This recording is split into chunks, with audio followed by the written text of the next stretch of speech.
حضرت اسما رضی اللہ تعالیٰ عنہا کہتی ہیں، میں نے حضور صلی اللہ تعالیٰ علیہ وآلہ وسلم سے سنا کہ قیامت کے دن سارے انسان ایک جگہ جمع ہوں گے اور فرشتہ جو بھی آواز دے گا سب کو سنائی دے گی۔ اس وقت اعلان ہوگا، کہاں ہیں وہ لوگ جو راحت اور تکلیف میں ہر حال میں اللہ پاک کی حمد کرتے تھے؟ یہ سن کر ایک جماعت اٹھے گی اور بغیر حساب کتاب کے جنت میں داخل ہو جائے گی۔ اس کے بعد پھر اعلان ہوگا، کہاں ہیں وہ لوگ جو راتوں کو عبادت میں مشغول رہتے تھے اور ان کے پہلو بستروں سے دور رہتے تھے؟ پھر ایک جماعت اٹھے گی اور بغیر حساب کتاب کے جنت میں داخل ہو جائے گی۔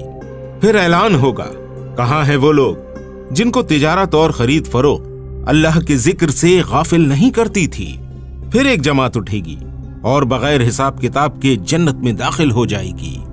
ناظرین، ایک اور حدیث میں بھی یہی قصہ آیا ہے۔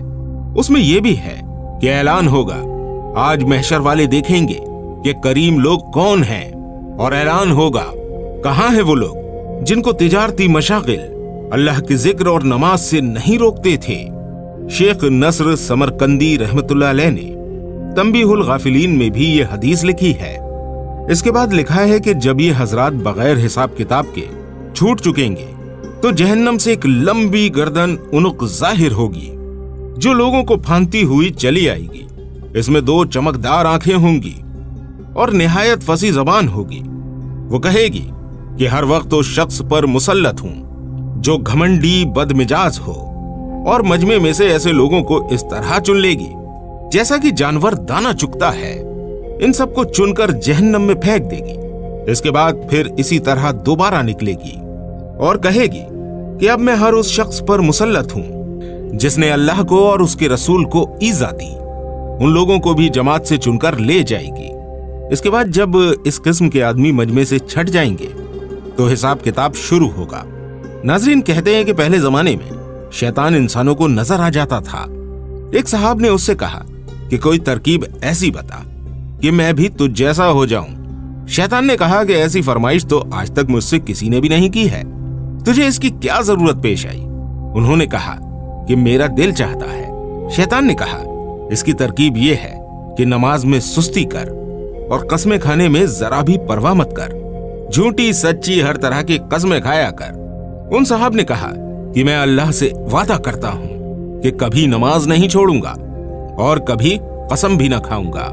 شیطان نے کہا کہ تیرے سوا مجھ سے چال کے ساتھ کسی نے کچھ نہیں لیا، میں نے بھی عہد کر لیا کہ انسان کو کبھی نصیحت نہیں کروں گا۔ حضرت ابی فرماتے ہیں کہ حضور صلی اللہ علیہ وآلہ وسلم نے ارشاد فرمایا کہ اس امت کو بلندی اور عزت اور دین کے فروغ کی بشارت دو، لیکن دین کے کسی کام کو جو شخص دنیا کے واسطے کرے آخرت میں اس کا کوئی بھی حصہ نہیں ہے۔ ایک حدیث میں آیا ہے کہ حضور اقدس صلی اللہ علیہ وآلہ وسلم ارشاد فرماتے ہیں کہ میں نے حق تعالی شانہ کی بہترین صورت میں زیارت کی۔ مجھ سے ارشاد ہوا کہ محمد صلی اللہ علیہ وسلم، فرشتے کس چیز میں جھگڑ رہے ہیں؟ میں نے عرض کیا، مجھے تو علم نہیں۔ تو اللہ پاک نے اپنا دست مبارک میرے سینے پر رکھ دیا، جس کی ٹھنڈک سینے کے اندر تک محسوس ہوئی، اور اس کی برکت سے تمام عالم مجھ پر منکشف ہو گیا، یعنی کہ کھل گیا۔ پھر مجھ سے ارشاد فرمایا، اب بتاؤ فرشتے کس چیز میں جھگڑا کر رہے ہیں؟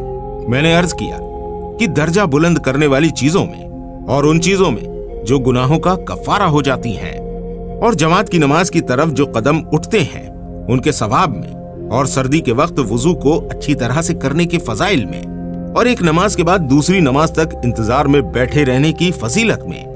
جو شخص اس کا اہتمام کرے گا بہترین حالت میں زندگی گزارے گا اور بہترین حالت میں مرے گا۔ ناظرین، اس ویڈیو کے لیے اتنا ہی۔ امید کرتے ہیں کہ یہ ویڈیو آپ کو پسند آئی ہوگی۔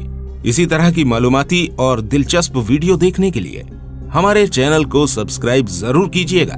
ملتے ہیں آپ سے اگلی ویڈیو میں، تب تک اپنی خاص دعاؤں میں مجھے ضرور یاد رکھیے گا۔ السلام علیکم ورحمۃ اللہ وبرکاتہ۔